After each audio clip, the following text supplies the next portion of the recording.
बहुत स्वागत है दोस्तों आपका आज के इस मार्केट एनालिसिस के वीडियो में। चलिए दोस्तों देखते हैं क्या आज का डेटा और कल किधर जा सकता है बाजार। उससे पहले कर लेते हैं आज का रिव्यू। तो दोस्तों बड़ा क्लियर कट सेटअप दिया था आप लोगों को और ईश्वर की दया से बिल्कुल परफेक्टली बैठा। साफ साफ बताया था कि बाज़ार गैप अप खुलेगा, अगर यहाँ क्लोजिंग है गैप अप खुलेगा, ऊपर जाएगा, ऊपर जा कर के नीचे आ कर के हमें देखना है कि एक बार लो ज़रूर ब्रेक करेगा और कंसोलिडेट करके या तो नीचे जाएगा या यहाँ से ये वापसी ऊपर लेगा। और अगर ऊपर की तरफ का इसने ट्रेंड बनाया तो फिर वो न सिर्फ हाई ब्रेक करेगा बल्कि थ्रू द डे ऊपर की तरफ रहेगा।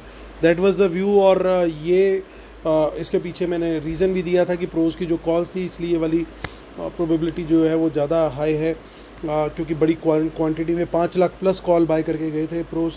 तो वो फैक्टर कहीं ना कहीं इस पूरे सेटअप के पीछे था। और एवरीथिंग असाइड चार्ट बिल्कुल लगभग वैसा बना।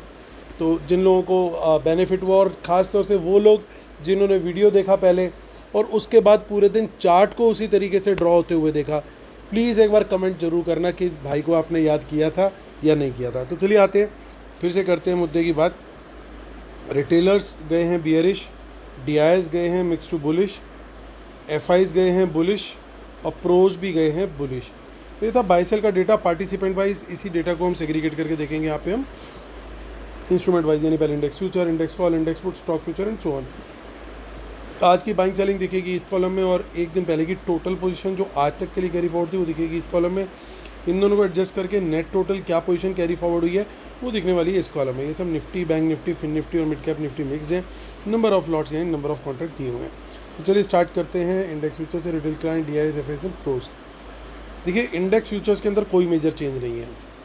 1400 लॉट की सेलिंग है रिटेलर्स की, 1,15,000 लॉट लॉन्ग है। 1400 लॉट्स की सेलिंग डीआईएस की भी है, 27,000 लॉट लॉन्ग है। 1200 लॉट्स की बाइंग है एफआईस की, 1,70,000 लॉट शॉर्ट है। 1600 लॉट की बाइंग है प्रोज की, 27,000 लॉट लॉन्ग है। कैश इंडेक्स कॉल का डेटा देखें तो रिटेलर सेल करके गए 98,000 लॉट, नेट बेसिस पे 87,000 लॉट सेल में है। 580 लॉट सेल कर दिए हैं डीआईएस ने आज। 370 लॉट कॉल लॉन्ग है, 12,000 लॉट बाय करके गए एफआईस। 47,000 लॉट शॉर्ट है, 86,000 लॉट बाय करके गए प्रोज। 1,33,000 लॉट ओवरऑल लॉन्ग है।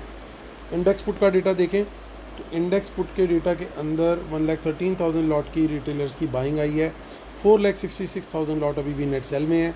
45,000 lot index put long DIIs का है, कोई चेंज नहीं है। 33,000 लॉट सेल करके गए एफआईस। 2,62,000 लॉट पुट लॉन्ग है। 81,000 लॉट सेल करके गए प्रोज। 1,60,000 लॉट पुट लॉन्ग है। स्टॉक फ्यूचर से भी अच्छी खबर आती हुई क्योंकि 15,000 लॉट वहाँ पे ऐड किए हैं एफआईस ने। और रिटेलर्स पूरी तरीके से बियरिश गए हैं स्टॉक डेरिवेटिव में। 28,000 लॉट उन्होंने स्टॉक फ्यूचर के बेचे। स्टॉक कॉल भी 73,000 लॉट बेची और स्टॉक पुट भी 16,000 लॉट बाय करी। चलिए अब कैश मार्केट का डेटा चेक करते हैं और कैश मार्केट के अंदर क्या दिखाई दे रहा है कि हमारे डीआईएस जो है वो लगभग 3,200 करोड़ की बाइंग करके गए। एफआईज हमारे 2,500 करोड़ के आसपास की या 2,400 करोड़ के आसपास की सेलिंग करके गए, यानी बैलेंस जो बचा लगभग और 700 करोड़ के आसपास का वो रिटेलर सेल करके गए कैश मार्केट के अंदर। चलिए अब चलते हैं प्रोज का डेटा भी इसी के अंदर मिक्स होता है। अब चलते हैं आगे। 24,967 के आसपास की क्लोजिंग आई है, एक अच्छी क्लोजिंग है। हालांकि 25,000 एक बड़ी रेजिस्टेंस थी तो वहाँ पे बाज़ार ने थोड़ा सा रेजिस्टेंस ली और उसके नीचे ही क्लोजिंग दी है। क्योंकि मार्केट स्ट्रक्चर के हिसाब से बोलूँ तो अच्छा है। एक आध अटैम्प्ट लेकर के अगर इसके ऊपर क्लोज करता है तो बहुत बढ़िया बात है, कोई इसमें दिक्कत वाली बात नहीं है। पर कल के लिए 25,000 के ऊपर बुलिश कैंडल हाई ब्रेक मिलेगा तो डेफिनेटली तेज़ी का ट्रेड। 900 से 25,000 के बीच में भी हमें कहीं पे कोई बुलिश कैंडल मिलती है ओपनिंग में और उसका हाई ब्रेक होता है तो बिल्कुल तेज़ी का ट्रेड बिल्कुल बनता है। ऊपर भी देखिए राइटर का कॉन्फिडेंस उतना ज़्यादा नहीं है, वहाँ से थोड़ा निकलते हुए दिख रहे हैं, यानी 25,100 के ऊपर निकलता है तो वहाँ पे भी बुलिश कैंडल हाई ब्रेक और अल्टीमेट लेवल हमारा पॉसिबल हो सकता है 25,300 तक का। हालांकि देखना होगा इतनी आसानी से बाज़ार ऊपर जाएगा कि नहीं। सो हर लेवल पे हम लोगों ने यहाँ पे बुलिश का ट्रेड यहाँ पे प्लान कर रखा है। मॉडरेट से हाई क्वांटिटी हम यहाँ पे रख सकते हैं। शॉर्ट का ट्रेड ओनली बिलो 24,900 या 25,000 से कोई रिजेक्शन हो, दोनों ही केसेस में क्वांटिटी बिल्कुल कम होनी चाहिए। बियरिश कैंडल लो ब्रेक भी कंपलसरी है। 24,900 के नीचे निकले बियरिश कैंडल बने, उसका लो ब्रेक हो तभी शॉर्ट करना है। 800 700 के टारगेट पॉसिबल हैं। लेकिन ये रहने वाला बिल्कुल क्लियर कट प्लान भी कि अगर बाज़ार निकला 24,900 के नीचे सस्टेन हुआ तभी बियरिश ट्रेड सोचना है, अदरवाइज बियरिश ट्रेड नहीं सोचना। 24,900 के नीचे बियरिश ट्रेड लेने के लिए भी हमारे को एक बियरिश कैंडल कंपलसरी है, ये बात का ध्यान रखना है। तो हमारी स्ट्रेटेजी बिल्कुल क्लियर कट है, कहाँ पे तेज़ी पकड़नी है कहाँ पे नहीं। तो 24,900 के नीचे अगर तो जब तक कोई बड़ी बुलिश कैंडल ना मिले हम तेज़ी का ट्रेड नहीं पकड़ेंगे। तो ये छोटे छोटे रूल्स होते हैं दोस्तों, अगर आप ये ध्यान रख लो तो जिस दिन बाज़ार आपके अगेंस्ट भी जाएगा, आपके सेटअप के अगेंस्ट भी जाएगा, तो भी आपका नुकसान नहीं होगा, क्योंकि आपका सेटअप ट्रिगर ही नहीं होगा उस दिन। तो ना आप बाय करोगे ना सेल करोगे, और ट्रेड आपका छूटेगा एट द मोस्ट, लेकिन आप रॉन्ग साइड पे ट्रेड लेकर के नहीं जाओगे। चलिए आगे की ऑप्शन चेन भी हमने देख ली, कुछ ज़्यादा बातों में दिखाई दिया नहीं। अब हम देखते हैं बैंक निफ्टी 55,139। अब क्योंकि यही एक्सपायरी जो है मंथली एक्सपायरी भी है, तो यहाँ पे आपको अच्छा वॉल्यूम होता हुआ दिखाई दे रहा है और यहाँ पे काम भी ठीक ठाक हो रहा है। 55,200 के ऊपर तेज़ी का ट्रेड लेंगे बिल्कुल, और बुलिश कैंडल हाई ब्रेक ज़रूरी है। मैं क्वांटिटी थोड़ी मॉडरेट टू लो रखूँगा स्टार्टिंग में। 55,500 के ऊपर अगर निकलते हैं तो फिर मॉडरेट टू हाई पे चला जाऊँगा। ये मेरा बड़ा क्लियर कट प्लान है। शॉर्ट के लिए मैं 55,200 के नीचे बियरिश कैंडल लो ब्रेक, कम क्वांटिटी 55,000 के नीचे भी कम क्वांटिटी में बियरिश कैंडल लो ब्रेक पे शॉर्ट का ट्रेड लेंगे। 55,000 या 54,900 800 के आसपास से कोई अच्छी डिसेंट बुलिश कैंडल बनती है, बाउंस आता है, तो वहाँ पे तेज़ी का ट्रेड कंसिडर कर सकते हैं, लेकिन क्वांटिटी नीचे के लेवल्स में कम होगी। फिर निफ्टी को चेक कर लेते हैं 26,306। ठीक है, 26,300 पे गेम चल रहा है। 26,500 के ऊपर जब तक जाएगा नहीं, यहाँ पे कुछ दम आएगा नहीं, और 26,200 के नीचे यहाँ पे वीकनेस आती हुई दिखेगी। ये 13,000 के लेवल के साथ फ्लर्ट कर रहा है हमारा मिड कैप निफ्टी। तो जब तक ये इसके ऊपर निकलेगा नहीं, यहाँ पे थोड़ी ताकत आती हुई दिखेगी नहीं। चलते हैं, अब डिस्क्लेमर पढ़ लेते हैं। I am a SEBI registered research analyst, और आप हमारी पेड सर्विसेज अवेल कर सकते हैं, जिसकी डिटेल इसी वीडियो के डिस्क्रिप्शन में दे रखी है। और इंक्लूड क्या होता है इसके अंदर, आपको इंट्राडे कॉल्स भी मिलती हैं, BTST STBT कॉल्स भी मिलती हैं, और आपको स्टॉक्स के अलावा आपको इंडेक्स की कॉल पुट वगैरह के ट्रेड भी जो है, डेरिवेटिव्स के ट्रेड वो दिए जाते हैं।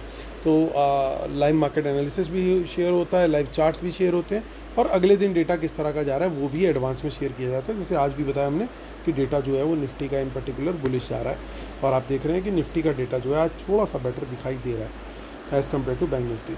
चलिए आगे के रूल्स भी पढ़ लेते हैं हम, और हमारे फ्री टेलीग्राम चैनल को जरूर ज्वाइन कर लीजिए। आते हैं मुद्दे की बात पे। तो देखिए सारी चीज़ें सही हैं, लेकिन इंडेक्स फ्यूचर का डेटा अभी भी नेगेटिव चल रहा है, यानी कहीं ना कहीं बहुत इजी फ्री रन अभी फ़िलहाल शायद ना लेने दें मार्केट। आज एक अच्छा मूव आ गया ऑलरेडी।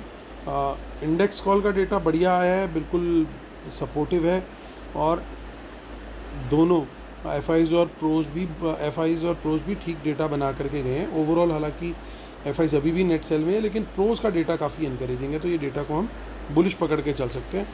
प्लस ऊपर से जो हमारा इंडेक्स पुट का डेटा है वहाँ पे भी थोड़ी सेलिंग करके गए हैं, पर्टिकुलरली इन प्रोज, तो ये थोड़ा सा डाउन साइड को कैप करने की कोशिश करेंगे, यानी 24,850 24,900 के नीचे आइडियली स्पीकिंग जब तक कोई बहुत ख़राब खबर ना आए बाज़ार नीचे नहीं जाना चाहिए, यानी डाउन साइड थोड़ी सी कैप है, स्पेशली इन पर्टिकुलर पहले हाफ के अंदर। तो ये ध्यान रखना है हमें।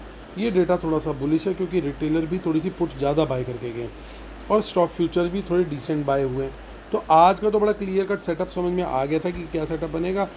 कल के लिए थोड़ा सा क्लैरिटी आना चार्ट बनाने की थोड़ी सी मुश्किल है, क्योंकि अभी क्या है कि ऑपरेटर साहब ने सारे चार्ट्स कर दिए हैं एग्जॉस्ट।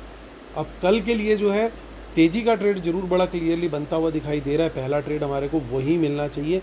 हाँ, ये ज़रूर पॉसिबिलिटी है कि अगर फर्स्ट हाफ में थोड़ा सा तेज़ी पकड़ ली तो सेकंड हाफ में हो सकता है थोड़ा साइडवेज रख करके फिर सेंसेक्स के लिए एक्सपायरी प्ले जो है बनाने का गेम प्लान हो सकता है कि लास्ट में या तो ऊपर खींचें या नीचे खींचें। वो ऑपरेटर साहब की मर्जी पे है कि किधर ज़्यादा पोजीशन बनाते हैं वो फिर उधर लेकर के जाएं। लेकिन ये ज़रूर है क्योंकि कल सेंसेक्स की एक्सपायरी है तो ऊपर ले जा करके थोड़ा साइडवेज ले जाने का बिल्कुल इनका प्लान रहना चाहिए ताकि प्रीमियम मीटिंग रहे। यानी पॉजिटिव बायस के साथ ट्रेड कर सकते हैं, लेकिन उसके बाद हम प्रीमियम मीटिंग को रूल आउट नहीं कर सकते। और प्रीमियम मीटिंग जैसे ही दिखे तो स्टॉक्स पे फोकस करना जो है वो बेस्ट स्ट्रेटेजी रहेगी वहाँ पे, क्योंकि इंडेक्स में स्टॉप लॉस हंटिंग होती रह सकती है, लेकिन स्टॉक्स के अंदर आपको अच्छे ट्रेड तब भी मिलते रहेंगे। तो ये व्यू निकलता हुआ आ रहा है दोस्तों बाज़ार को लेकर के। उम्मीद करता हूँ आप लोग को वीडियोस पसंद आ रहे होंगे, चार्ट्स पसंद आ रहे होंगे। और वंस अगेन रिक्वेस्टिंग कि अगर आपने आज लाइव मार्केट में चार्ट बनते हुए देखा था तो मुझे याद किया था या नहीं। और दूसरा IPO की दोस्तों अब हमने सीरीज़ स्टार्ट कर दी है, तो IPOs के ऊपर भी थोड़ा सा आप लोग ध्यान दीजिए। हम लोग वहाँ पे सारे उसके बारे में डिस्कशन डिटेल कर रहे हैं। बड़े शॉर्ट वीडियोस बनाएंगे, कोशिश करेंगे रोज़ एक छोटा सा वीडियो आए, कौन से IPOs चल रहे हैं, क्या ग्रे मार्केट प्राइस है, अप्लाई करना चाहिए नहीं करना चाहिए, कैसे करना चाहिए। कुछ छोटी छोटी ट्रिक्स भी जल्दी मैं शेयर करूँगा, उसके बेसिक वीडियो भी बना दूँगा जो कि जनरल वीडियोज़ रहेंगे, तो आप उनको ज़रूर वॉच कीजिए और अपना आशीर्वाद और प्यार इसी तरीके से मुझ पर बनाए रखिए। तो चलिए, कल फिर होती है मुलाकात दोस्तों, तब तक के लिए टेक केयर, बाय बाय।